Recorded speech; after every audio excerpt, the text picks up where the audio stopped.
اور قرآن کا آپ دور فرماتے تھے جبریل کے ساتھ.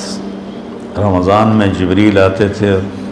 اب ایک قرآن غالباً جبریل سناتے ہوں گے، ایک قرآن اللہ کے نبی سناتے ہوں گے. جس سال آپ دنیا سے تشریف لے گئے اس رمضان میں آپ نے 2 قرآن سنائے، 2 دفعہ قرآن کا دور کیا. اور پھر لیلۃ القدر کے تلاش میں آپ نے ایک دفعہ پورا مہینہ اعتکاف کیا، پورا مہینہ. پھر اس کے بعد فرمایا کہ اس کو آخری 5 راتوں میں تلاش کرو، 21، 25، 21، 23، 25، 27، 29، اس میں اس کو تلاش کرو. اور آخری اشرا پہ اعتکاف بیٹھتے تھے، آپ کی مستقل سنت. ایک دفعہ آپ کا اعتکاف، آپ نے اعتکاف کسی وجہ سے نہیں کیا. وہ ایسا ہوا کہ حضرت عائشہ آپ کے اعتکاف میں بستر لے کر آ گئیں. ان کو دیکھ کر حضرت زینب بھی بستر لے کر آ گئیں. تو آپ نے دیکھا یہ سوکنیں تو آپس میں ہی لڑیں گی مسجد میں، تو آپ نے اعتکاف اٹھا دیا اور ختم کر دیا. اور پھر شوال میں آپ نے 10 دن اعتکاف کے گزارے. ایک دن کا اعتکاف 3 خندق جہنم سے دوری ہوتی، اور ایک خندق کا فاصلہ زمین آسمان کی مسافت کے برابر ہوتا ہے. تو اعتکاف آپ کی مستقل سنت تھی، اور اس میں آپ کی سخاوت بڑھ جاتی تھی. رمضان کا مہینہ سخاوت کا بھی ہے. آپ اجود الناس تھے. ان اللہ الاجود الاجود وانا اجودکم من بعدہ. اللہ سب سے بڑا سخی ہے، اس کے بعد سب سے بڑا سخی میں ہوں. تو اس میں کھانا کھلانا ماشاءاللہ، جب صحت اچھی تھی تو بہت رمضان اللہ کے فضل سے گزرے حرمین میں. تو وہ عربوں کی فطرت میں سخاوت، اجمیوں کی فطرت میں کنجوسی ہے. ہمیں سخاوت سیکھنی پڑتی ہے. عرب میں سخاوت فطری ہوتی. حاتم طائی سے کسی نے پوچھا اپنے سے بڑا سخی دیکھا؟ کہنے لگا ہاں، سخی جنت کے قریب ہے، سخی لوگوں کے قریب ہے اور جہنم سے دور ہے. اور بخیل اللہ سے دور ہے، لوگوں سے دور ہے، جنت سے دور ہے اور جہنم کے قریب ہے. تو اس میں صرف زکوٰۃ نہیں، زکوٰۃ کے اوپر بھی خرچ کرنا چاہیے. آپ بھی ایک دوسرے پہ چھوٹی موٹی، کسی کو کھجور کھلا دو، کسی کو کوئی شربت پلا دو، کسی کو کچھ کھلا دو، تاکہ آپ سخیوں میں آ جائیں. تو آپ کی رمضان میں ایک آپ کا روزہ، ایک آپ کی تلاوت مستقل، اور ایک آپ اعتکاف بیٹھتے تھے مستقل. جس سال آپ نے اعتکاف اٹھایا اس سال آپ نے اس کی قضا کی. پھر آپ کے رمضان میں جنگ بدر بھی ہے. آپ بدر کے لیے نکلے، 12 رمضان کو نکلے اور 17 کو یہ معرکہ ہوا، اور آپ کامیابی کے ساتھ سرخرو ہو کر واپس لوٹے. اور اسی میں فتح مکہ ہوا. 8 رمضان کو آپ نکلے، 8 رمضان کو. تو عصفان پہنچ کر آپ نے سب کو دکھا کے پانی منگوایا اور اپنا روزہ توڑ دیا. پیچھے سے روزے رکھ رہے تھے، روزہ توڑ دیا. تو صحابہ نے بھی روزہ توڑ دیا. کچھ جو زیادہ ہمت والے تھے انہوں نے کہا نہیں ہم نبھائیں گے، انہوں نے نہیں توڑا.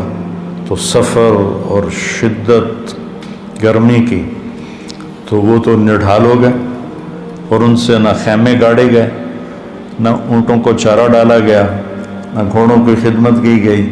سارا کام کیا جنہوں نے روزہ افطار کر دیا تھا. تو آپ نے شام کی نماز میں فرمایا کہ آج روزہ توڑنے والے روزہ رکھنے والوں سے آگے نکل گئے. ذهب المفطرون بالاجور، ایسے کر کے روایت. آج افطار کرنے والوں کا اجر بڑھ گیا. تو فتح مکہ، غزوہ بدر یہ رمضان میں آپ کے زندگی میں ہوا، اور اعتکاف میں آپ تشریف فرما ہوتے تھے تو آپ سر کھڑکی میں کر دیتے تھے، حضرت عائشہ آپ کے سر کی کنگھی کر دیتی تھی، سر اپنا باہر نکال دیتے تھے، اور حضرت عائشہ کیا ہے اسطوانۃ السریر، چارپائی والا، کیا اس کو کہتے ہیں، ستون، وہاں آپ کے لیے چارپائی بچھائی جاتی تھی، آپ اس پر آرام فرماتے تھے، تو اس کا نام ہے اسطوانۃ السریر۔ تو ساتھ ہی حضرت عائشہ کا حجرہ تھا، تو آپ اپنا سر اندر کر دیتے، چونکہ آپ نے ہمیشہ بڑے بال رکھے۔ جب آپ نے حج کیا تو آپ کے بال اتنے بڑے تھے کہ 4 گتیں اس کی بنائی گئی، 4 گتیں، جیسے عورتوں کی 2 ادھر 2 ادھر، تاکہ بال بکھرے نہیں۔ لیکن عام طور پر آپ کے جو بال تھے یہ کان کی لو تک ہوتے تھے، ایسے کر۔ تو یہ میرے نبی کا رمضان ہے، اس کے ظاہری اعمال ہیں۔ میرے نبی پاک صلی اللہ علیہ وسلم نے 9 رمضان دیکھے، اور آپ کی عادت مبارک تھی کہ آپ افطار سحری آخری وقت میں کرتے تھے، آخری وقت، ادھر بلال اذان دیتا، ادھر آخری لقمہ آپ کے منہ میں ہوتا تھا، اور افطاری بہت جلدی کرتے تھے۔ ایک آدمی چھت پہ کھڑا ہوتا تھا جب آپ مدینے میں ہوتے تھے، جب آپ سفر میں ہوتے تھے تو ایک آدمی پہاڑی پہ کھڑا ہوتا تھا، جو ہی سورج کا کنارہ ڈوبتا تھا تو ساتھ ہی وہ کہتا یا رسول اللہ غربت، تو آپ اس وقت کھجور سے، پانی سے، دودھ کی لسی سے، ان 3 چیزوں سے آپ افطار فرمایا کرتے تھے، اور پھر اس کے بعد کوئی کھانے کی چیز ہوتی تو کھا لیتے تھے، ورنہ وہی کھجور ہی ان کا کھانا ہو جاتا تھا۔ ایک دفعہ آپ سحری کا کھانا کھا رہے تھے، اور آپ کے ساتھ حضرت کعب بن عجرہ، مقداد بن اسود اور علی رضی اللہ تعالیٰ عنہ آپ کے ساتھ تھے۔ بکرے کی سری پکی ہوئی تھی اور آپ سحری کھا رہے تھے۔ تسحروا، سحری کھاؤ، اللہ تعالیٰ نے پہلی امتوں کو سحری نہیں دی، کیا ہے کہ اس میں برکت ہے؟ فَإِنَّ فِي السُّحُورِ بَرَكَةٌ، آپ نے سحری کو بابرکت قرار دیا، اور پہلی امتوں کو سحری نصیب نہیں تھی، ہمیں سحری کا اللہ تعالیٰ نے حکم دیا۔ تو حضرت بلال آئے اور آ کر کہنے لگے یا رسول اللہ لقد اصبحت، صبح ہو گئی ہے، آپ کھانا پینا چھوڑ دیں۔ جب کبھی بجلی نہیں ہوتی تھی گاؤں میں 70 کی دہائی میں، تو میں جب گھر آتا تھا تو گھر کی چھت، ہمارے گھر کی چھت بڑی، اور پر چاروں طرف اندھیرا ہوتا تھا، میں صبح و صادق کی لکیر کو نکلتے دیکھتا تھا۔ اس کے بعد اب بجلیاں ہی بجلیاں ہیں، روشنیاں نظر نہیں آتی، لیکن وہ حتی یتبین لکم الخیط الابیض من الخیط الاسود، حضرت عمار بن یاسر نے یہ آیت سنی تو ایک دھاگا سفید، ایک دھاگا کالا اپنے سرانے کے نیچے رکھ لی، اور اس کو دیکھتے رہے اور کھاتے رہے، اور وہ تو ہم نے کہا تیری سحری تو بڑی لمبی ہو گئی، پھر یہ صبح و صادق مراد ہے۔ صرف عربی جاننے سے آدمی نہیں سمجھتا جب تک کسی کی صحبت نہ ہو۔ تو یہ کہہ کر چلے گئے اذان دینے کے لیے وہ ایک انصاری عورت کے گھر پر چڑھتے تھے، وہ چڑھنے لگے تو پھر واپس آئے تو دیکھا تو آپ کھا رہے تھے، انہوں نے کہا یا رسول اللہ واللہ لقد اصبحت، یا رسول اللہ اللہ کی قسم صبح ہو گئی۔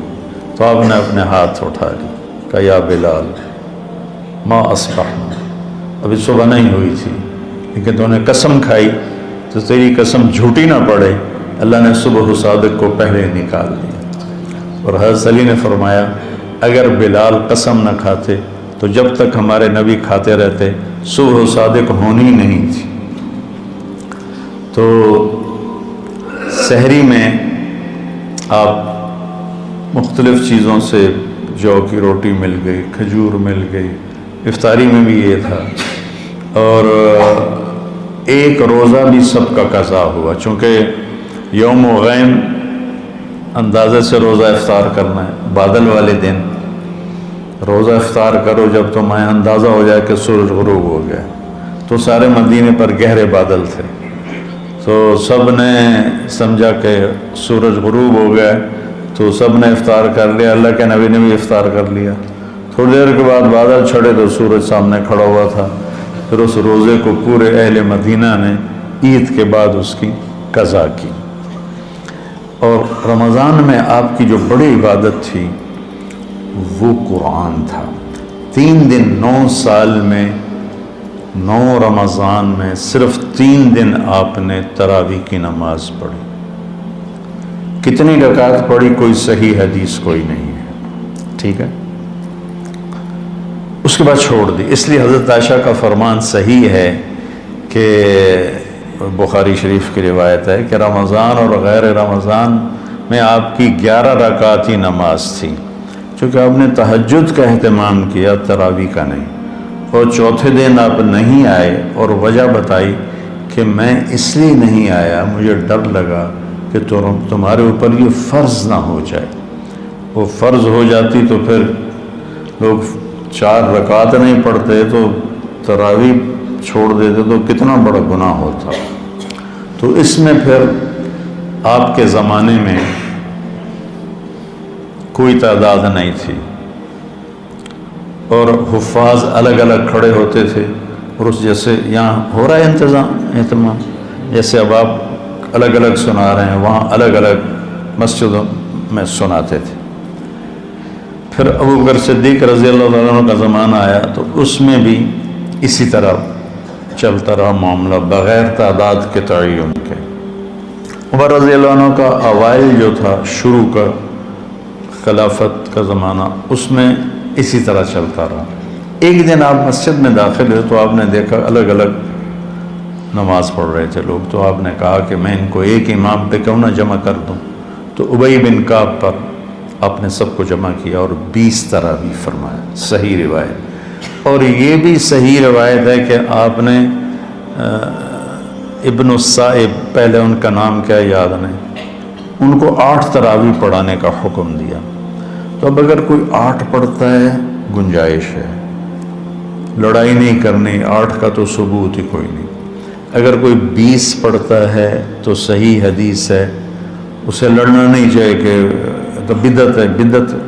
ایک تو ہمارے ان بھائیوں کو یہ بڑی جلدی پتہ چل جاتا ہے بدعت ہے، بدعت۔ تو 20 کی روایت بھی حضرت عمر سے ہے اور 8 کی روایت بھی حضرت عمر سے ہے۔ امت کا بڑا طبقہ 20 پر جمع ہوا، اور تواتر سے ایک عمل سینکڑوں سال سے لاکھوں کروڑوں امت کے افراد 20 پر پوری دنیا میں پڑھیں، اور چند لاکھ یا چند کروڑ 8 پڑھیں، اور وہ پھر اپنی رائے اس طرح مسلط کریں کہ 20 تراویح تو ہے ہی نہیں۔ شیخ عطیہ بن سالم رحمۃ اللہ علیہ مسجد نبوی میں درس دیتے تھے، اور سب سے بڑے تھے اس وقت محدث 90 کی دہائی میں۔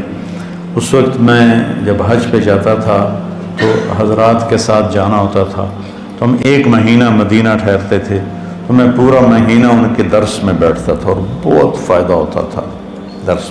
ان کی کتاب تھی صلاۃ التراویح، وہ میں نے ساری پڑھی کہ میں نے یہ کتاب اس لیے لکھی ہے کہ میں دیکھتا ہوں کہ 8 تراویح کے بعد بہت سے لوگ نماز چھوڑ کے پیچھے بیٹھ جاتے ہیں۔ اس پر یہ عنوان تھا، اور پھر آگے بات کی کہ یہ نفل ہے۔ کوئی مدینے والے 40 پڑھتے تھے بعد کے، حضور کے بعد کے زمانہ میں، خلفاء راشدین کے بعد کے۔ مکے والے وہ 4 تراویح پڑھ کے ایک طواف کرتے، پھر 4 تراویح پڑھ کے ایک طواف کرتے۔ مدینے والوں نے کہا ہوں اسی طواف تک کر نہیں سکنے، ایسی کی کری، انہوں نے کہا ایسی 20 دیاں 40۔ خان صاحب 2 رکعت نماز نفل، اللہ اکبر۔ ایک کوئی پنجابی جو صحیح بات ہے تو 8 پڑھ لے، لڑو نہیں، 20 پڑھ لے، اپنے اب جو تم دیکھتے ہو امت کا تواتر اس پہ قائم رہو، اور اس بحث میں کبھی نہ پڑھنا کہ 8 رکعت نہیں ہیں۔ وہاں جیلم کی مسجد اہل حدیث کی تھی، تو میں راول پنڈی سے آ رہا تھا، اس وقت جی ٹی روڈ تھی، وہاں ہم ظہر کی نماز کے لیے رکے۔ میں اندر داخل ہوا تو دروازے کے ساتھ ایک بہت بڑا ایک لگا ہوا تھا اشتہار کہ 20 تراویح ثابت کرنے والے کو 5 لاکھ روپے انعام۔ تو ایسی احمقانہ حرکتیں کرنے کے لیے زندگی نہیں ہے، تھوڑی سی ہے، اسے صحیح کام میں لگانا ہے۔ تو آپ کی عبادت 11 رکعت ہی رہی 9 سال، پورے 9 سال آپ کی عبادت 11 رکعت رہی۔